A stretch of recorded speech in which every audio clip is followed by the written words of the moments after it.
Real stories of werewolves, of Dogman from history, from your emails, illustrated and animated with the democratizing magic of machine learning AI. Welcome to Scary Stories.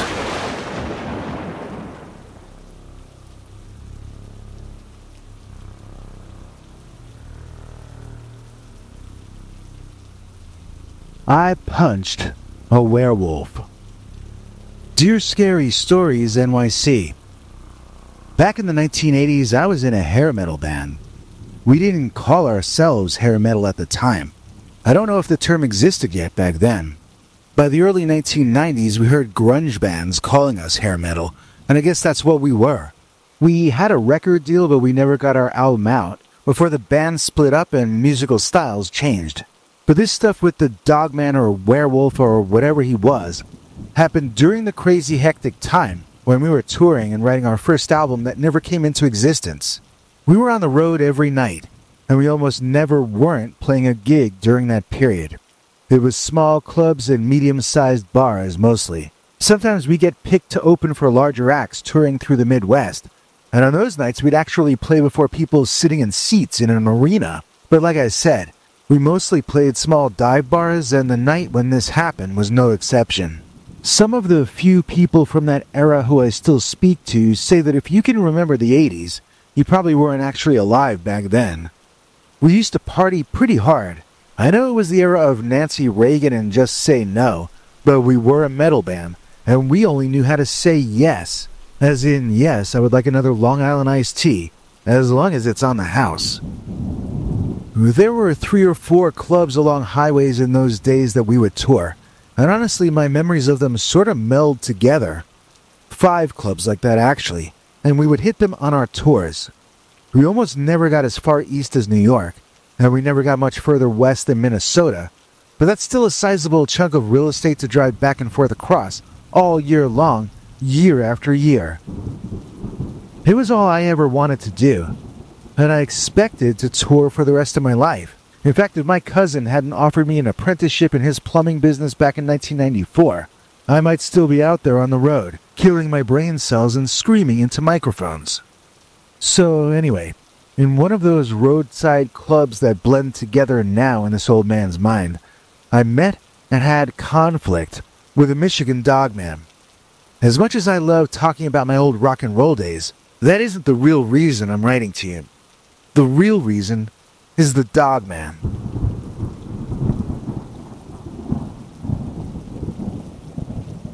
Actually, we had 2 bad experiences with each other, and the first one was outside the club in the parking lot. While the crew was carrying our gear into the club, I was having myself a little smoke to get into a better mood. You know, one of your off-brand kind of smokes. And while I'm sitting there finding my groove, as they used to say, I'm watching this big dude marching up toward me. I wasn't sure where he came from, but it looked like he walked out of the woods, and he was making a beeline for me for some reason. And as this dude gets closer, I can see that he looks really messed up. Like inhuman, you know? Like an animal man. Well, to be clear, he had nothing on except fur, but I could tell that he was no bear. He walked like a man. No, he walked like an angry customer, you know? Like he was a Karen marching up to complain to the manager, but he wasn't human. Does that make sense? It was harshing my mellow, watching this uptight guy approaching. So I just went inside the club. If he wanted to bother me further, he'd have to pay the $3 or $4 or whatever the cover charge was that night. I didn't see any pockets in his monster costume, so I figured that when I walked inside, that would be the last I'd see of this Wolfman-looking guy. I remember telling the bartender about the weird guy in the Wolfman costume outside, and the bartender looked like he was going to faint dead away. He made me describe the creature to him again in detail, and he asked me questions. Like, he wanted to know if it was as tall as I was, and I said, probably. I mean, I didn't wait for him to get close enough for us to stand back to back, but he did look like he was over 6 feet, and I'm 6'3". Well, I'm 6'1.5" or 2 these days, at least on the days when I'm lucky enough to be standing up on my feet. But back then, I was 6'3". I guess the creature was about the same height as I was, Maybe just a bit taller, possibly. Anyway, the bartender looked really upset about what I was saying. I asked him if this guy in the bear costume was a troublemaker. Like, should I be concerned about him? The bartender started telling me tales of the Midwestern Dogman and the Wisconsin Werewolf. It took me some time to figure out that, to him, we were still talking about the same subject.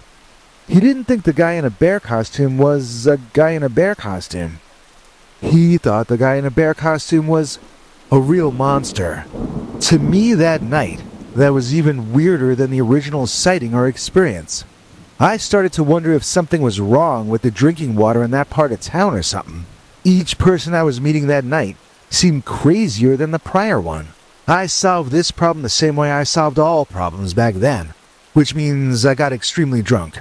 I got heavy metal drunk, which is a special kind of drunk in which you can no longer feel any pain, no matter how many times you fall off the stage onto the heads of the audience.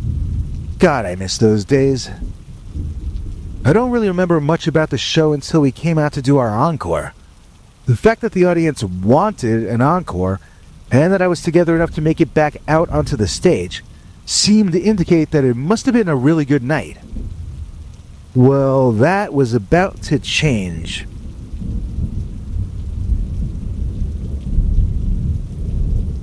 As we launched into our closing number, we encouraged people from the audience to come up on stage and sing the chorus with us.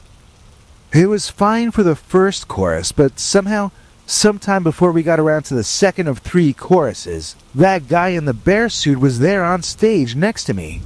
I was in a good mood because the audience was really into us, though, so I figured I wouldn't hold any grudges against this weirdo. I held out the microphone for the bear suit guy to sing the chorus into, but instead, he bit the end of the mic right off. He just missed taking a couple of my fingers with the mic, and that really ticked me off. I am still known as a hothead, but in those days, I was a fast-moving hothead. And I started pummeling this guy's bear mask with my fist, you know? I was battling with him, with all the righteous holiness of the Lord on my side. I don't know if you've ever been drunk enough or young enough or dumb enough to know what I mean by that, but I felt like my entire life had led up to this fight, and that nothing else in the world mattered, or would ever matter again. There are 2 madnesses young men fall victim to. One is love, and the other is the love of battle. In that moment, I was a lover and a fighter. I was a lover of fighting. Each time I socked that guy on his noggin, I expected his mask to come off. After he connected with my jaw several times with his own punches, I felt like my own head was gonna come off before his mask did. His teeth were so real. The movement of his jaws and his eyes, none of it looked like a mask of any kind. It looked real, but there wasn't anything real in this world that looked like that. I was finding it harder to hit the creature because I was just trying to get a better look at it. I was still defending against its attacks on me, but mostly I was trying to understand what the heck I was looking at.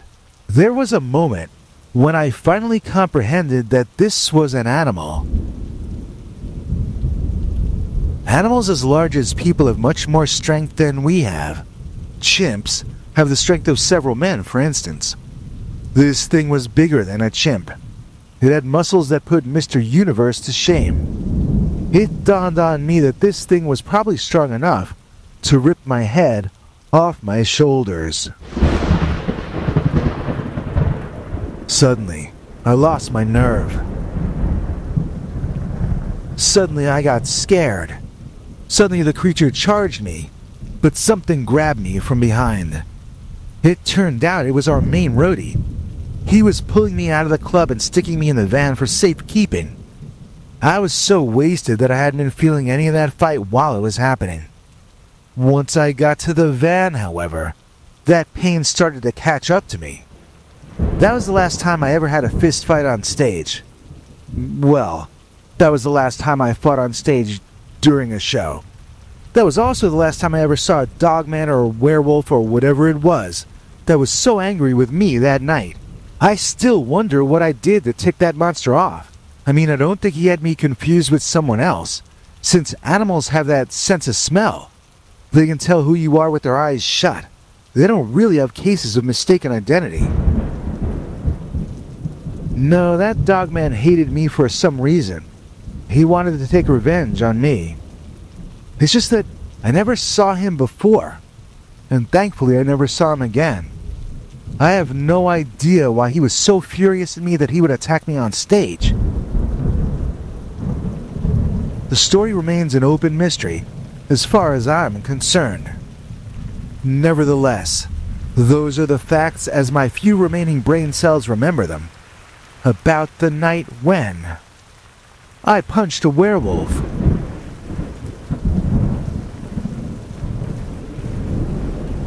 Werewolf with a rifle. Dear Scary Stories NYC.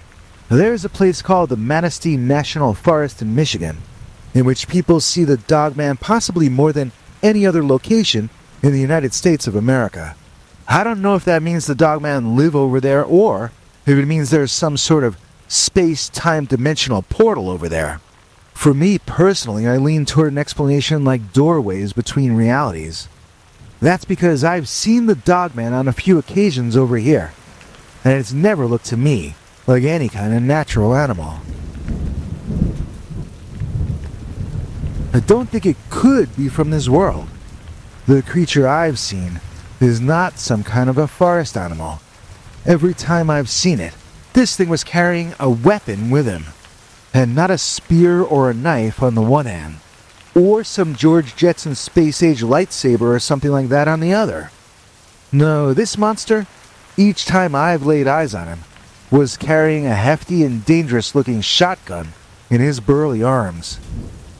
He walked like a big old hunter, and he had a heavy-looking boomstick in those furry arms. I used to camp in those woods, but I still hunt in them. I don't like to be tied down to one spot when I'm there. I like to keep moving. If that Dogman showed up carrying his weapon in his arms while I was in a sleeping bag in a tent with my shoes off, I'm not sure I would survive that encounter. I thank the Lord that each time I've seen that thing, it was when I was hunting or hiking, and in each case I was able to hide myself from its view or escape the area. For instance, I was hiking up an incline one warm day when I got a really bad feeling in my belly. I call it my spidey sense, but it's more like a stomachache alarm. Something in my gut tells me that danger is approaching, and it's never been wrong so far. Each time my wife has arrived home in a mood to start a fight, my gut warned me before she was even inside. This time I had such an overwhelming feeling that I was about to meet trouble coming down that incline toward me, that I went off trail, and I hid in the bushes to wait and see what happened next. Sure enough, there he came, the most powerful-looking man in the world, and yet not a man at all. His arms looked like they were drawn by someone from Marvel Comics. Do you know what I mean? Even steroids don't make muscles as large as this guy had. I found I relieved myself in my pants before even realizing it. I think my body took one look at that beast and just accepted that this was the end. This was all before I had even noticed that this thing carried a big, thick tree branch in his arms. He held it as though it were a big old school rifle, though. As he drew closer, I could see that he held it in that way, because that's what it was. He was not holding a thick tree branch. He was holding something that looked like it had been used in military operations. Once again, this animal wore no clothing, but it was covered in fur like a bear or a wolf. As it came closer to where I was hiding, it jerked to a halt with a surprised expression on its monster face. It took to sniffing the air vigorously, then turned, and looked directly toward the bush that I was hiding behind. He was smelling my fear. He was smelling my soiled trousers as well, I think. My heart started racing, and I wondered if I should take off running. I doubted I could outrun that Dogman, though, and I knew I couldn't outrun a bullet. So I stayed put, and I prayed. For some reason, the Dogman decided I wasn't worth the effort, and with a huff and a snuff, he went back to walking the path that he was walking on, continuing on away from me.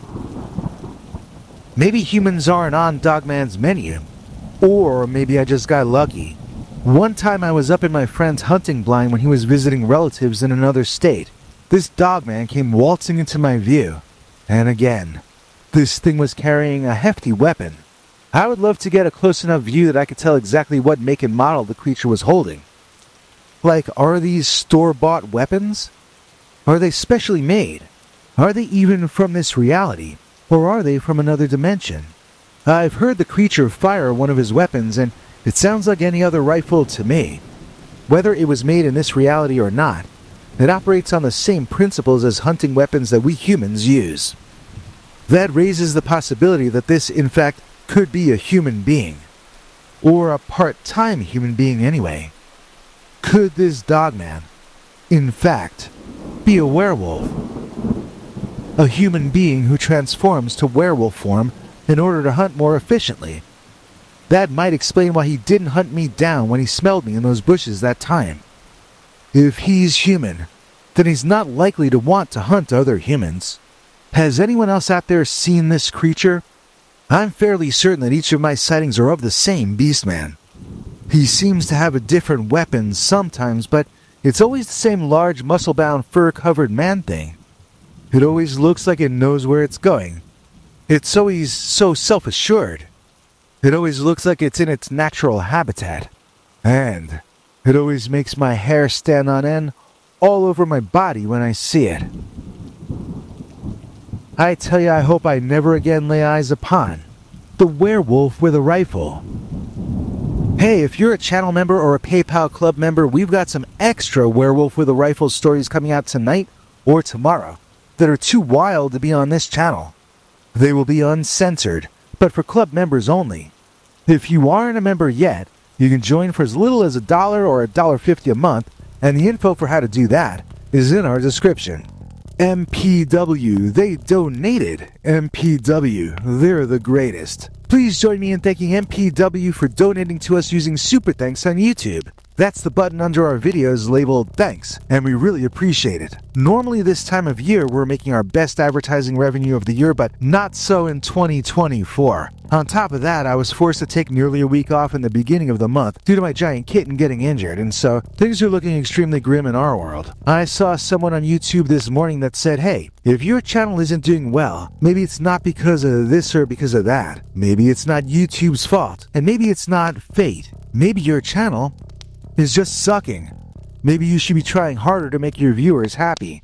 Maybe they expect more from you. And I was like, oh, yeah, maybe I should be working harder. So this is why I've been fixing up our 2 channel member clubs this month. We just dropped another 5-hour archive of secret episodes that only channel members joined at the $3 level and above can see. That's now 35 hours of archived secret uncensored videos. It would take you a day and a half with no sleep to marathon all of it. And all of those stories are uncensored. Here to explain the 2 different ways you can join to see these secret videos is our international TV spokesmongrel, Henry Lee Dogman. Hank! Thanks, Biggie. And thanks to all of you for watching this far. If you liked it, please click like. If you'd like to see more of our work, please subscribe. And also click that bell icon if you'd like to be notified when we put out a new episode. To become an executive producer, you can donate to us through the Thanks button under each of our videos, or through our paypal.me/PeterBernard209 page.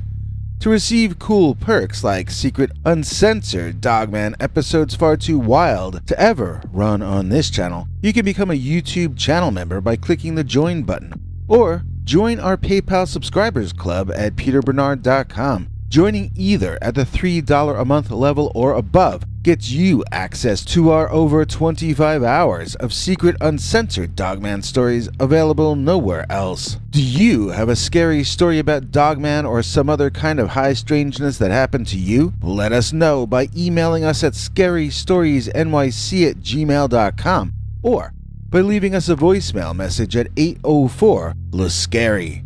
You may need to call back on that when it cuts off after I think 3 minutes. And if you don't want to do any of that stuff, thank you for simply watching to the end. Good night, and have a scary tomorrow.